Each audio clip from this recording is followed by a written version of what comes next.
Hey everybody, this is Amy Kynes from Ready Aim Teach, and I hope this finds you very healthy and doing well in this new world that we're living in and adjusting to the idea of distance learning. We know these are really interesting times, and there's a lot of challenges in terms of converting what you've done your whole teaching career, or perhaps your whole career as an administrator, into thinking about how we're going to continue to make the learning active and interactive, even though our students are further away and we can't physically see them. So we wanted today to share some of the things that we have learned here at Ready Aim Teach over the last couple of weeks as we have converted several workshops that used to be live in-person workshops into distance workshops that we have done online. So the last couple of weeks, we had two workshops that were scheduled to be back-to-back weekends that were supposed to be in-person, highly interactive workshops. The first one was the ADHD brain, what works, what doesn't, and why. And the second was equity in education, interrupting the status quo. Both of these workshops really lend themselves to a lot of participation between participants. So they're talking to each other, they're up and they're moving, they're interacting, and they're making meaning together. And when everything happened and people had to be at home and not physically close to each other, we had a decision to make. Do we shut down or do we pivot? We decided to pivot, just like every one of you is now pivoting also. But in order to do that, we had to change the way that we were going to deliver the content. And I thought we would today share some of the things that we did to still make that content meaningful and accessible for all of the participants in the class. So the platform that we used was Zoom. We found that that was going to be the easiest platform in order to deliver the content for all participants, and in a way that participants were going to be able to interact with the instructors and interact with each other. So when you use Zoom, there's two different ways you can do it. You can do a webinar or you can do a meeting. A webinar is great if you have more of a presentation style. So the ADHD workshop that we did was more presentation style. So we had a great facilitator, Frank Cross, and it was more presentation. So Frank presented the information and people can still ask questions. So there's a Q&A button so people could filter in their questions to us. We could compile the questions and Frank could answer them. And there's still a chat feature so people can still chat. And so there was a great place for that. People can still raise their hands, so there's an opportunity for participation. So webinars is great when you have more of a presentation style. In webinars, also, the only faces that are shown are the presenters. Very different from meetings. So the second option with Zoom are meetings. Meetings is much more interactive. So in meetings, everybody who is part of the meeting can have their faces shown. So if you're going to be teaching your class and you want to see everybody's faces, you're probably going to be choosing meetings. So we did our second class, the last class we just taught this past weekend, our equity in education class, we did that using meetings and everybody was there live in person. So we got to see everybody's bright, shiny face for part of the course when we wanted people to be interacting together.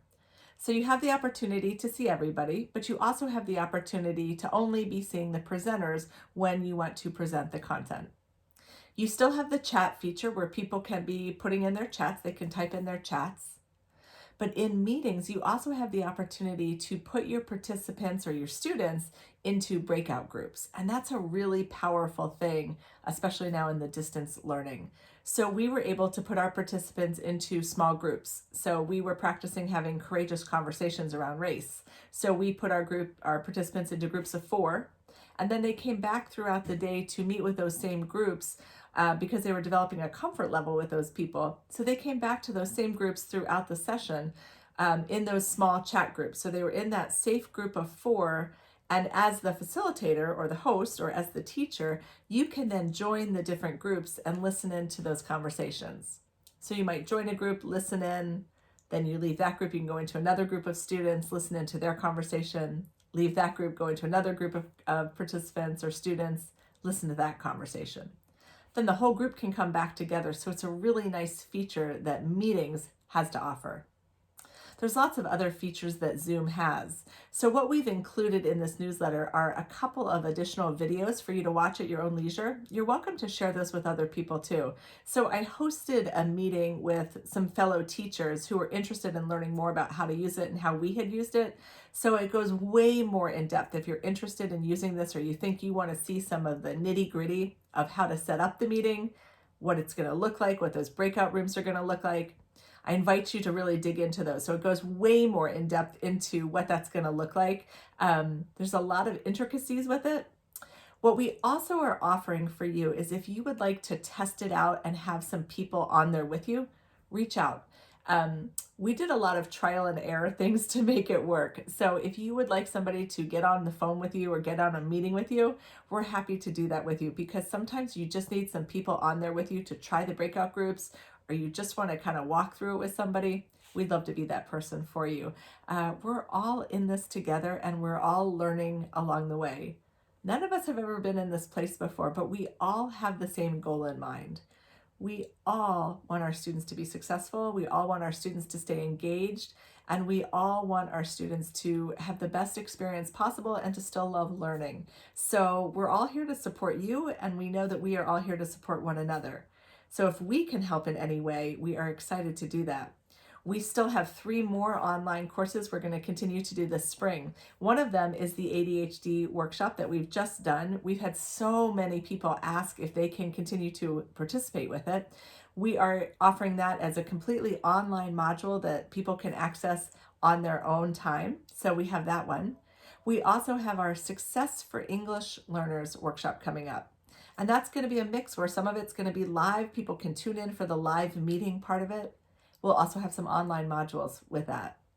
And our last one coming up this spring is Fold and Learn, combining foldables with critical thinking skills. So how do we get kids to think deeply about the content and mix that with kinesthetic learning? And again, that's going to be a mix of those virtual meetings, breakout groups, and then some online modules. So we're excited to continue experimenting with this, and we'd love to partner with you as well. So if we can support you in any way, please reach out. We are all in this together. On behalf of all of us at Ready, Aim, Teach, thank you for what you are doing for students each and every day. Please be safe and please be healthy, everybody. Take care. Bye-bye.